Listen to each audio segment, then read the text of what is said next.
देहरादून के विकास नगर में आज व्यापारियों ने अपनी परेशानी को लेकर उपवास और सत्याग्रह किया।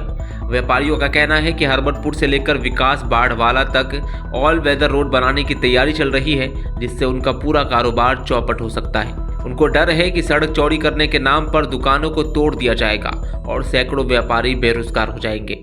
अभी कई दिनों से सोशल मीडिया में और प्रिंट मीडिया में एक चर्चा है नेशनल हाईवे 123 धर्मावाला से लेके बाढ़वाला तक के चौड़ीकरण के बारे में या कोई एलिवेटेड रोड बनाए जाने की ऐसी चर्चाएं हैं। इस संबंध में जो प्रभावित हैं, जो हितधारक हैं, जो व्यापारी हैं या और जो संस्थाएं हैं, सामाजिक संस्थाएं हैं, उससे सरकार द्वारा कोई राय अभी तक नहीं ली गई है, न ऐसी कोई आधिकारिक रूप से जानकारी आई है। तो ऐसी स्थिति में असमंजस की स्थिति बनी हुई है लोगों में और सामाजिक संगठनों में। विकास नगर और हरबटपुर शहर जो एक विरासत है हमारे जौनसार बावर और पछवा दून की, उसके अनेक धरोहर, ऐतिहासिक धरोहर उसके अंदर हैं। एक व्यापारिक मंडी है ये, उसके उजड़ने का, उसके समाप्त होने का खतरा मंडरा रहा है।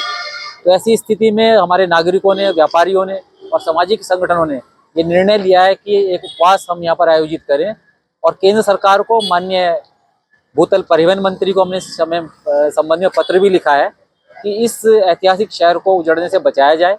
जो अन्य विकल्प हैं उस पर भी विचार किया जाए और जो उनका अपना मानना है, जो लोग इसके पक्षधर भी हों चौड़ीकरण के, एलिवेटेड के, उनके साथ अन्य पक्षों की भी राय जानी जाए और तब कोई समुचित निर्णय लिया जा सके, जिससे कि भविष्य की जो आवश्यकताएं हैं उसको भी सामंजस्य से बिठाया जा सके और जो विरासत है उसको भी जड़ने से बचाया जा सके।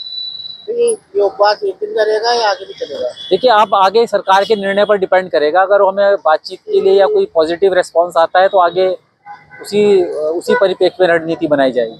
सरकार एक्शन नहीं लेती उसमें आप क्या करोगे? तो एक्शन नहीं लेते तो आंदोलन करेंगे। प्रजातंत्र में आंदोलन करना ही एकमात्र रास्ता बचता है।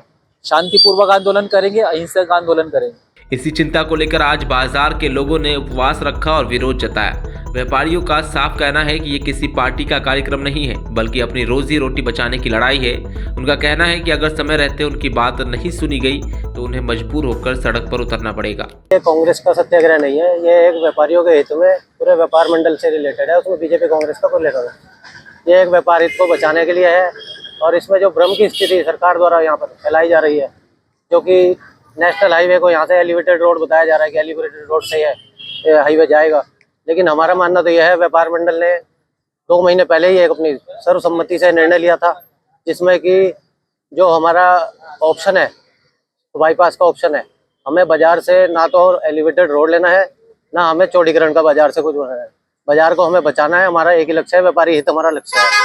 इसमें कई दुकानदार ऐसे हैं जिनकी दुकानें छत पर हैं, लगभग 70% दुकानें छत पर हैं। अगर यहाँ से रोड जाता है आपका तो उनका मार्केट सारा खत्म हो जाएगा, उनका छत पे जाने का रास्ता कहाँ से मिलेगा? सरकार को सारी बातें सोचनी चाहिए। और हमारे पास जब 2 बाईपास के ऑप्शन है, हम व्यापार मंडल से भी हम एक निर्णय ले चुके हैं सर्वसम्मति से कि हमारा जो बाईपास से जाए, नेशनल हाईवे जो बाईपास से जाए, जो कि हमारी सामाजिक धरोहर और जो व्यापार है वो बचा रहे, यही हमारा व्यापार मंडल का एक निर्णय हुआ है। व्यापारियों ने बताया कि इस मामले को लेकर पहले ही मंत्रियों को ज्ञापन भेजा जा चुका है। अगर इसके बाद भी बाजार तोड़ने की कोशिश हुई या सड़क बनाने का काम जबरन शुरू किया गया तो वे बड़ा आंदोलन करेंगे। Bureau report, dynamite news, Dehradun.